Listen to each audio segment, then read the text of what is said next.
So connecting to others is part of what makes us human. From our very early days, it's in our DNA. This is my daughter a few moments after she was born, and I felt we were looking deeply into each other's eyes and connecting, looking into each other's souls. Later, I learned she really only saw this vague shape at that point in her development, but she was listening very intently to a voice that she recognized from somewhere. But I have never felt such a deep connection to someone else as I did in that moment. And I had a very similar feeling to the kids that I worked with in India. One of my students, Hemant, used to yell when he spoke because he was so excited to be learning and in a classroom. So all day it was, Ayesha Didi, Ayesha Didi, Ayesha Didi. Didi means sister in Hindi. We were so different but bound together. I lost touch with Hemant as I did with many of the students that I taught, but I remember each one of them so clearly, and I loved them. We go through life and we have these deep relationships that have meaning, and often we move on. But they're formative. We remember them and they shape us. Yet as innate as these feelings are, we seem to be getting more disconnected. Many of us live in segregated neighborhoods. We drive by ourselves in our car to work. We return home alone to gated communities. We spend time with people that look like us. We tend to listen to people that sound like us on our radio shows and cable TV. Some of us live in what an Atlanta tech journalist called Facetopia, where we view posts on Facebook we like from people like us. So we get stuck in this virtual feedback loop where we don't have to deal with people who have different opinions or views. The trends outlined in Bowling Alone, published in 2000, seem to be increasing. The author, Robert Putnam, documented how more people than ever before are bowling, but there's less civic leagues and institutions that bring people together. So many more people were bowling alone. Volunteerism seems to be on the decline. Voting is stagnating. Teens text an average of 60 texts a day. Some of us would rather text than walk across the hallway to talk to someone in person. How many of you saw the movie Her? So in that movie, the main character falls in love with his operating system. And I found myself thinking, yeah, I can imagine that. She seems really smart and nice. So what does this mean for human connection? Are we going in the wrong direction? It seems that way. But I believe people are overlooking a single trend that could change everything: the rise of civic ventures. And I am so in such a great place to report to you on this because I work with civic entrepreneurs who are part of the Points of Light Civic Accelerator I founded. And they are finding ways to transform the way we work together and to solve social issues by relying on citizens acting together. We talked to hundreds of entrepreneurs to fill the 10 to 15 slots to participate in our Startup Bootcamp and Investment Fund. And they're all thinking and focusing on human connection. They are rethinking and disrupting what it means to be an engaged citizen. And they're not alone, and they're not in a vacuum. There's a wave coming, and we're all going to be swept away in it. We can now share our bikes, our cars, our apartments, and our homes. So what if you lived in an apartment complex or a dormitory, and you wanted to borrow rather than buy extra chairs for a holiday party, or an iron, which I, for one, do not own, or a tent for an outdoor party? One of our Civic Accelerator ventures, Spare to Share, has developed a platform that allows you to do just that. People can now come together online and make projects a reality that they care about. In essence, a new type of community organizing.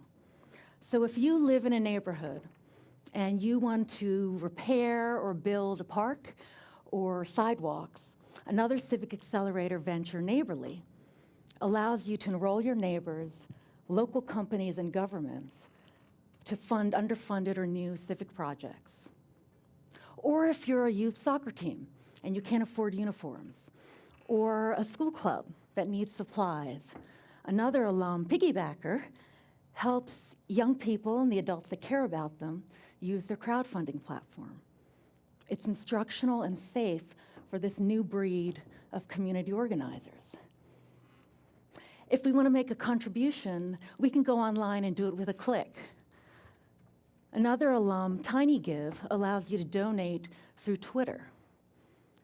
So if you see something that inspires you, a national tragedy or a natural disaster, you can give right away and with one tweet. It's amazing the awareness and the funding, over $110 million, that's been raised by the ALS Ice Bucket Challenge, which is not even possible even 15 years ago. This new challenge meme is so much better and has a much greater impact than those chain letters that we used to pass around that had absolutely no value. So this is an exciting new place that we're in. Things that we used to do passively, we can now engage around, like watching TV and film. From the very mundane, like voting for your favorite American Idol, to shaping a TV plot, to powerful calls to action. Connecting these calls to action to films produced by groups like Participant Media and their Inconvenient Truth and Food Inc. Another Civic Accelerator alum, the Jubilee Project, has raised awareness and funds for issues ranging from autism to sex trafficking by telling creative, compelling stories through video and sharing them around the globe. Innovation is driving new types of citizen power. So I think the experts are wrong. This may look passive and disengaged, but it's just different. We're not creating more isolation. We're creating a new type of human contact. These new approaches are actually connecting more people in person, not less. We're not bowling alone. We're holding bowling parties, and they're online. My daughter just turned 10, and a couple weeks before her birthday, I asked her what she wanted. And she thought for a moment and said, a YouTube channel. Now, what could a 10-year-old possibly want to share?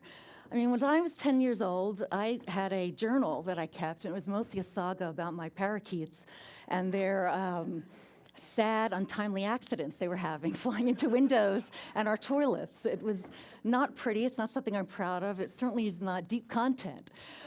But she wants to create videos and get feedback. She has a vision, and she wants others to find her voice. We may actually be creating deeper connections more quickly and at a scale unimaginable even a decade ago. And this is an incredible new wave that's happening across the country. Let me just give you an example. As I walked here today on my phone, I checked in with my mentor. I made a micro donation to a nonprofit through my Give Quick app, another Civic Accelerator alumni. I walked a little bit out of my way to get tea at Starbucks because I believe in the company. They inspire me, and I need caffeine. And I participated in an Indiegogo campaign that is raising funds for solar panels for an orphanage in India, all within 15 minutes. I didn't have to do a lot of coordination. I didn't have to drive out of my way. I didn't have to make phone calls to organize it. Isn't this me using my voice and power to make a difference?